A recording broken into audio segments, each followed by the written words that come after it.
Welcome everyone to the weekly worship service of Buckman Bridge Unitarian Universalist Church, coming to wherever you are via our YouTube channel. Staying connected is just as important these days as staying physically apart, so we will continue to offer virtual worship until we can meet once again in person in our church sanctuary. In addition to worship, we are continuing our other opportunities for connection: classes, small group ministries, children's chapel, and coffee conversations, all through the magic of the internet and Zoom. Check in regularly with the BBUUC website, calendar, Facebook page, and your email for more information on the ways we can keep our inner fires burning bright while we tend the flame from afar. If you are new to Unitarian Universalism, be sure to come back and watch next week's service. While our messages of hope, love, compassion, and service are consistent, our services are as diverse as our theological background. We enjoy a wide array of sermons, philosophical queries, poems, readings, songs, and music in our services. I hope you will continue to join us online until we can be together in person. The Chalice Illumination is by Amy Carol Webb. We light this flame for the art of sacred unknowing. Humbled by all we cannot fathom in this time, we come into the presence of what we do know, perhaps the only thing we can ever know, that love is now and forever, the only answer to everything and everyone in every moment. I see you, I hear you, I feel you. And though I can't claim to understand, I can stand still and reach out my hand and try to feel you. I feel you.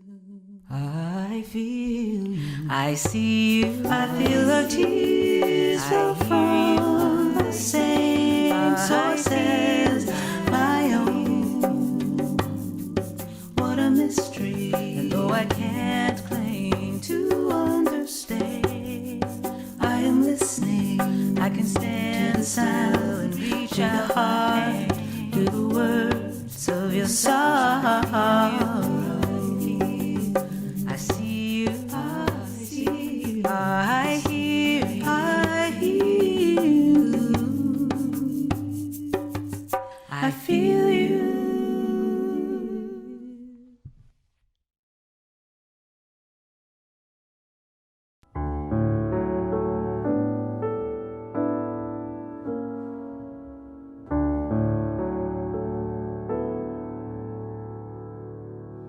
Hello and welcome to the Wonderbox. I wonder what's in our box today. Let's see. Oh, a mirror. Hi there, how are you? Seeing myself in the mirror reminds me of a story called Hide and Seek with God, and it's written by Mary Ann Moore, and I'd like to share it with you. Once upon a time, God said, "I'm bored because I don't have anything to do. I want to play with my friends." And because God is God, as soon as the words were spoken, God's friends were there. When God saw them all gathered, God said, "I've been bored because I haven't had anything to do. Let's play something." "Good idea," said God's friends. "What shall we play?" God thought for a moment and then said, I know. Let's play hide and seek." The friends all said, "Yay!" because they knew that hide and seek with God was always exciting and different, because God was the one who hid, and God always thought of wonderful places to hide. God's friends closed their eyes tight and counted to 10. 1, 2, 3. When they opened their eyes, God wasn't there anymore, so they all went off to look for God. One friend decided to look close on the earth and soon came to a meadow.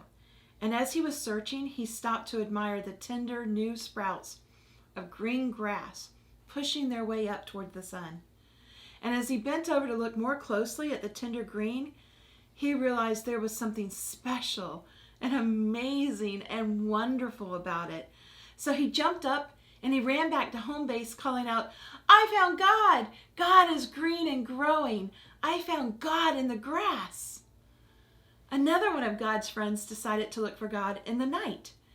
She watched the sun go down and heard the workaday voices and noises stop and saw the lights in the houses go out. As it got darker and the peaceful night wrapped itself around her, she listened very hard. And then she realized there was something special and amazing and wonderful about it. And when it was so still that she could see and hear nothing at all, she suddenly jumped up and ran to home base calling out, "I found God! God is dark and peaceful. I found God in the night." A third friend looked on the earth and felt the mystery of the grass growing toward the sun. He stayed and watched the night come on, and he felt the mystery of the darkness and the stars. He thought to himself, "These mysteries are special and amazing and wonderful." But when he finally came back to home base, he said, "I found wonderful mysteries, but I'm not sure that I want to call them God." A fourth friend decided to look for God where people were. He joined a group of people going from home and work, and he went with them into the store where they bought food. He went with them back out on the street as they started for their homes. He was with them when someone came up and said, "Please, I'm very hungry. Could you share a little food with me?" The people readily agreed, and as he watched them share, he realized there was something special and amazing and wonderful about those people. He turned around and he ran to home base calling out, "I found God! God is love and sharing. I found God in people who care for others." And finally, two more of God's friends decided to look for God together. After a time, they came to a house and decided to look for God in the house. And in the house, they saw a room, and they looked for God in the room. And in the room, they saw a mirror. And they looked for God in the mirror. And as they looked into the mirror, they realized there was something special and amazing and wonderful being reflected in it. They turned around and ran to home base, calling out, "We found God! We found God in us!" And at this, God appeared again and said, "I had so much fun. Weren't those good hiding places? Some of you found me, and others weren't sure, and others are still looking. That's okay, because the most important thing is just to play the game. Let's do it again. I'm sure I can think of some other good hiding places." And they all called out together, "Ollie, Ollie, oxen free." And the game started all over again. The thing I love about this story is that it speaks directly to our fourth principle. You know, the one that says we believe each person is free to search for what is true and right in life.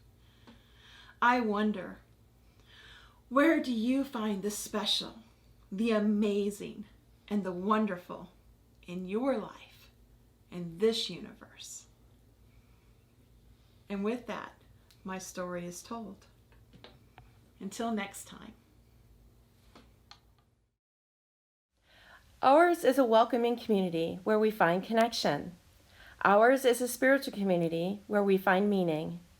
Ours is a shared community where our joys are amplified, and a caring community where our sorrows are lessened. We now take a moment to reflect on the joys and sorrows among us this week. It's a joy to celebrate this week's birthdays as we light a candle for Victor S., who has a birthday today, August 9th. More birthday candles. One for Michael B. and another for Elizabeth G., who both celebrate on August 10th. A candle for Brad G., whose birthday is on the 11th, and another for Aiden S., who celebrates his special day on the 13th. We light a candle of joy for Karen and Ken C., in celebration of their 53rd wedding anniversary on August 12th. We light a candle of sorrow for Jay, whose father, Grant Giles Gardner, passed away on July 26th. Grant was a man of service and was loved by his family and community. Jay was able to travel to Salt Lake City and be with his family for his father's funeral, which was held on the 7th. We wish him safe travels home. We light a final virtual candle for all the joys and sorrows that remain unspoken. Let us hold each other in our hearts when we cannot hold each other in our hands. Let us be filled with kindness, grace, empathy, and patience.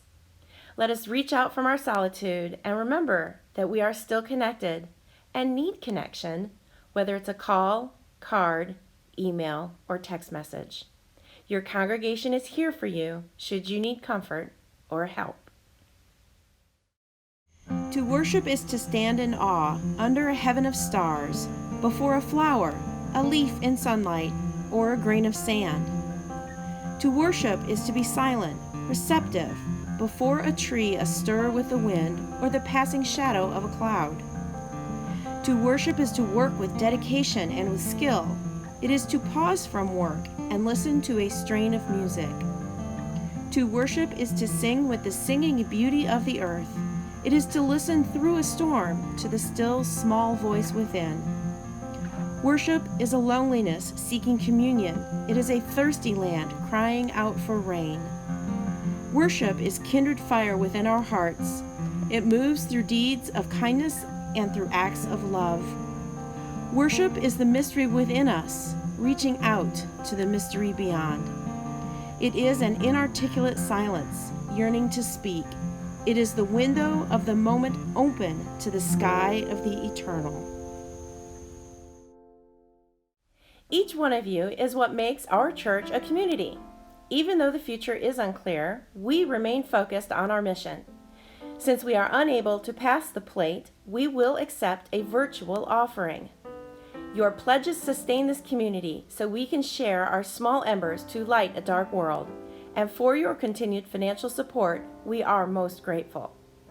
Our virtual plate offering today and throughout the month of August will go to BBUUC's own efforts in partnering with UU the Vote, a non-partisan faith initiative to engage our neighbors, educate our communities, mobilize voters, and rally around key ballot initiatives.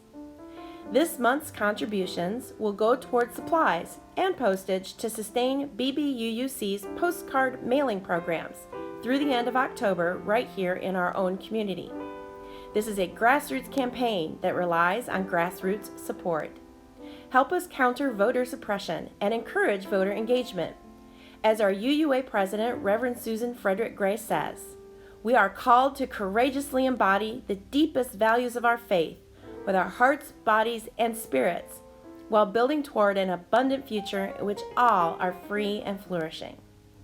Find the PayPal link to our giving fund on our YouTube channel and give whatever you are able. It will be most gratefully received. You can also visit our webpage, bbuuc.org, and click the donate link in the upper right-hand corner. Reverend Joanna Lubkin is deeply connected to a number of Unitarian Universalist communities in the Boston area. She serves as the half-time minister at All Souls Church in Braintree, helps out in the office at First Church in Jamaica Plain, and is the worship arts lead at The Sanctuary Boston. She's a member and an affiliated community minister at Arlington Street Church in Boston. Welcome to BBUUC, Reverend Lubkin. The pulpit is yours. I've been thinking a lot recently about prayer. And also, I've been praying a lot without stopping to analyze it. This is a time where so many people in our lives and in our communities are suffering, lonely, fearful, are ill and in need of healing. Praying for others feels like something we can do, even if we're not intellectually sure that it does anything. But also, prayer is not always the most comfortable for Unitarian Universalists. especially those of us who are humanist, agnostic, or atheist. So I want us to take a deep dive into prayer and see if we can't find a way in. First off, a story from several years ago that I still think about often.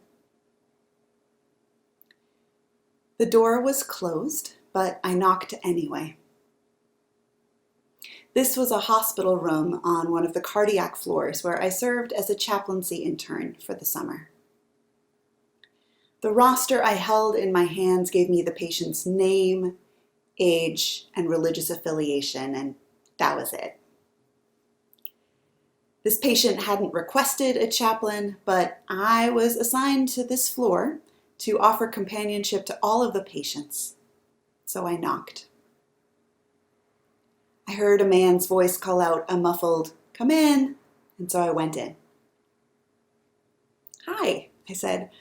"My name is Joanna. I'm one of the chaplains here, and it's one of my joys to get to stop by and visit with the patients on this floor. How are you doing?"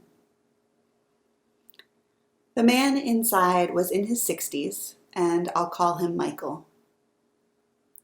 He introduced me to the two women in the room with us as his adult daughters. Michael was cheerful, but looked a little guilty as he said, "You know, I was raised Catholic, but I haven't believed in God in a long time. Religion isn't important to me." "Oh, I'm sorry, no offense." "Hey," I responded, "you really don't need to apologize to me. Tell me about what is important to you." "His family," Michael responded. "He was in the hospital for a relatively minor procedure on his heart, but it was one that still had some risks, and that might force him to change his day-to-day life." Michael told me he wasn't afraid of dying, but he was worried that he wouldn't be able to keep up with his grandchildren anymore. I said that it sounded like while he wasn't afraid of losing his life in his procedure, that he was afraid of losing the life he knew. What would it mean for him if he wasn't able to play with his grandkids in the same way he had before the procedure? He responded, "I'm afraid it would mean I'd become an old fuddy-duddy, someone who isn't fun to be around anymore. I'm afraid they won't want to keep hanging out with this old man." "Oh, Pops," one of his daughters said, "the kids are going to love you no matter what." There was a silence for a few moments. And then Michael said quietly, "You know, what I'm really afraid of losing is being able to run. I feel selfish saying it, but it's true. Running is like my church. I run every day, no matter what, and it's when I feel most at peace. I'm signed up to run this half marathon in a few months, and what if I can't?" We talked for about 20 more minutes, and it was a really moving conversation. And as we wrapped up, I said, "So often at the end of visits, I'll offer a prayer for the patient if they want it. It's totally fine, though, if it's not your thing. Shall I offer a prayer today?" Now, I felt uncomfortable asking since Michael had already said he wasn't into religion, but my chaplaincy supervisors encouraged us to give people the opportunity, so I asked.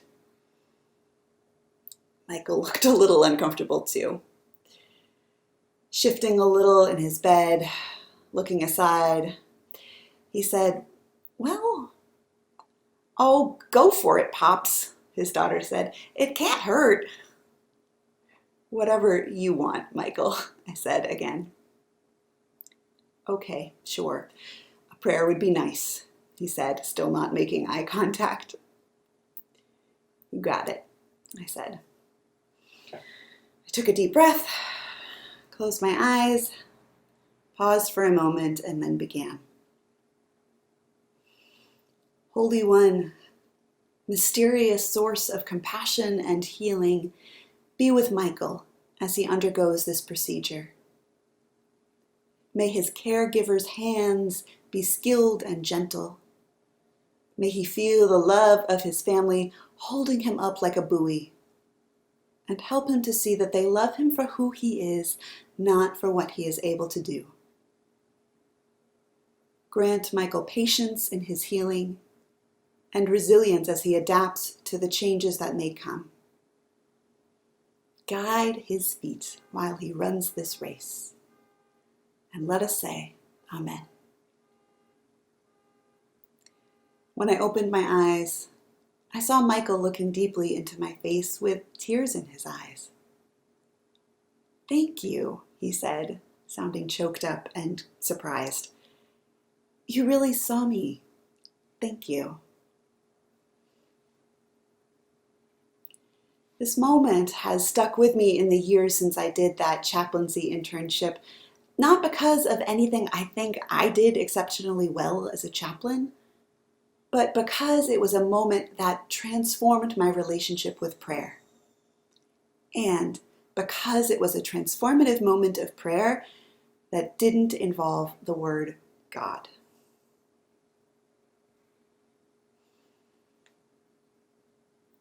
There is a beautiful theological diversity in this congregation, like so many other gatherings of Unitarian Universalists. We go from proud theists to proud atheists and everywhere in between.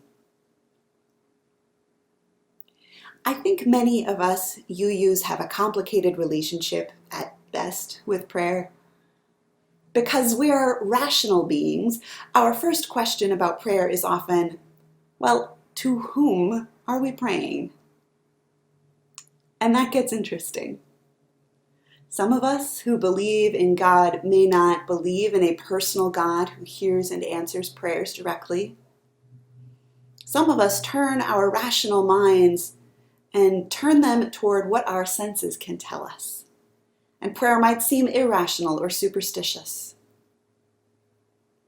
Some of us have emotional baggage from carrying around other people's expectations of what prayer is or can be. When I started that chaplaincy internship, prayer was one of the things I was most intimidated by.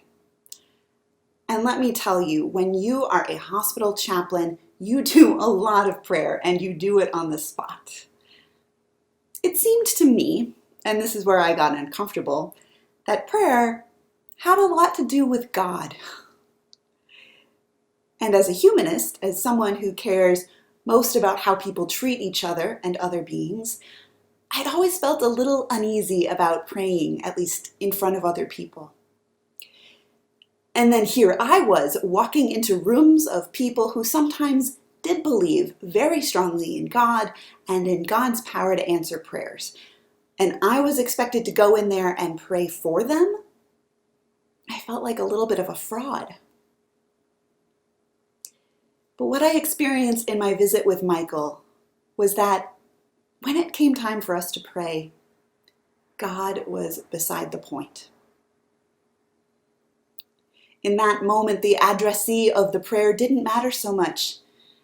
Instead of starting out the prayer with the word, Holy One, I could have started it with, to whom it may concern. The point was, prayer was a vehicle for human connection. Prayer allowed me to express my best wishes for Michael. Prayer allowed me to reflect back the things he'd shared with me in a way that showed that I had heard him. Prayer allowed me to companion him on a journey that was his to take.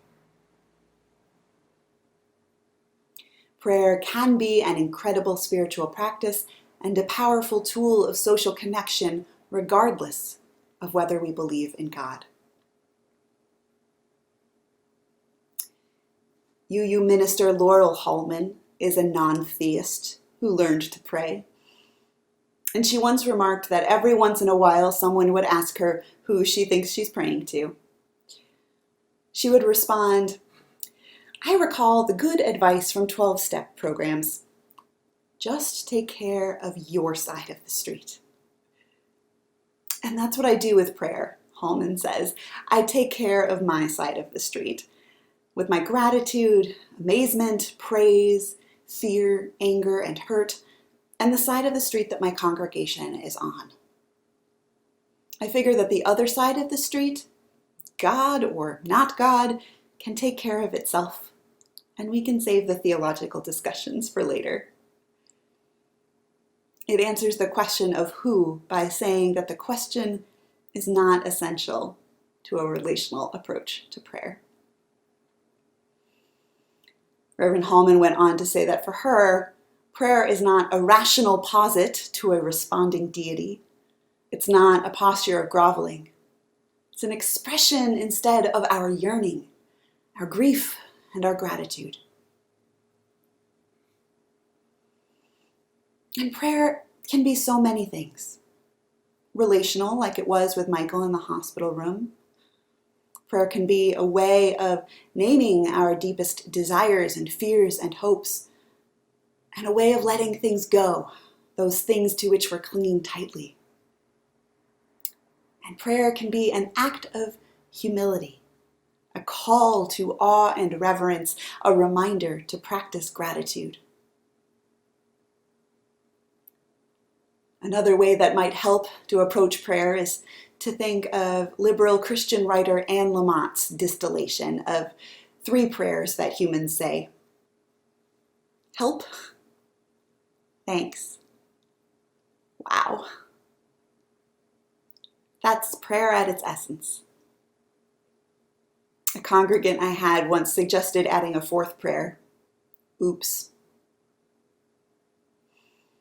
I'm convinced, like Reverend Hallman was, that our congregations need a vocabulary of yearning, and that is prayer. We need an opportunity to name our relationship with life in relational words, in poetry, in metaphor. We need to pray. I'd like to circle back around to that G word, God, because while it's true that one can have a perfectly full and meaningful prayer life without ever mentioning the word God, there's no avoiding the fact that if we're going to be in a time of prayer with other people, odds are that the word God is going to come up. In our beautiful diversity, some of us will feel more comfortable than others praying using the word God. For those of us on the less comfortable to downright twitchy end of the God spectrum, I invite us not to shut the door. Let's keep our hearts open as we explore what we might mean when we say God. UU theologian Rebecca Parker says that the question of whether or not God exists doesn't have to be an intellectual exercise, but rather could be this existential question. Is there reason to trust that there is any help available? This spiritual practice of prayer, then, is an act of trust that help is available. At times, we call that help God. Reverend Kate Braystrup is another one of the writers who has offered me guidance and inspiration and comfort over the years. Reverend Braystrup is a chaplain to the Maine Warden Service. It's the agency that polices the state's roughly 17 million acres of wild land. And she accompanies game wardens to accidents and drownings and on search and rescue operations in the Maine woods. She points out that in moments of crisis, that urgent sense of yearning, fear, or hope can just cut right through the mental red tape we put around prayer or God. And sometimes in those moments, we can't do anything but ask for help from the universe, from each other, from something called God. I know I've been feeling that a fair amount recently. But the rest of the time, those more leisurely times when our mind is free to play with theological puzzles, well, like many of us, Reverend Braystrup had some issues using the G word, God, again. In her book, Beginner's Grace, Reverend Braystrip tells her God story. She writes, "In my youth, I was an agnostic. Then I thought I'd go for broke and be an atheist. Later on, when I realized that neither of the A words fit, I still tried to avoid using the word God. It carried so much patriarchal baggage. And the feminist alternative, goddess, sounded to me too much like stewardess or actress, a demeaning diminutive of a real word reserved for men." She eventually came back around to using the word God because saying the word God out loud always gave her a bracing little jolt of humility. She writes, "Until I no longer feel that jolt, I shall have to assume that I've still got ego moles to be whacked. Although I am glad to report that the moles, like their whacker, seem to be slowing down with age. They pop their grizzled little heads up a little less often and with a tad less vigor than they once did." Reverend Braystrip offers a little game to play for those of us who have issues with the G word, especially if the word God only evokes an image of, quote, "that cranky Caucasian senior citizen lounging on a cloud, occasionally bestirring himself to hurl a lightning bolt at some unsuspecting sinner. It is extremely difficult," she says, "to pray to such an unhelpful deity as this." So here's the game. In your own head, fill in the blank. Nothing matters more than, or the character trait that I value most is. When you have filled in that blank, see what happens when you address your prayers in that way. Is that a source from which you believe help will come? In the name of that which we hold most dear, let us pray. May we hold each other in love, letting our prayers reflect back that love. May we take care of our side of the street, offering up our deepest yearnings and hopes. May we keep open the window to reverence and awe and gratitude. So may it be, and amen. Thank you for sharing your time with us this morning. Reverend Lubkin will offer our benediction, and we will extinguish our virtual chalice. Our benediction is from Reverend Gordon McKeeman. The worship of this gathered community is now ended. Go in peace. Go in joy. Go in love to share in the ongoing worship of the community in dispersion. Carry with you what is precious to us all. Reverence for all life, beauty that displays itself in love, and deep, abiding peace. So may it be. Amen.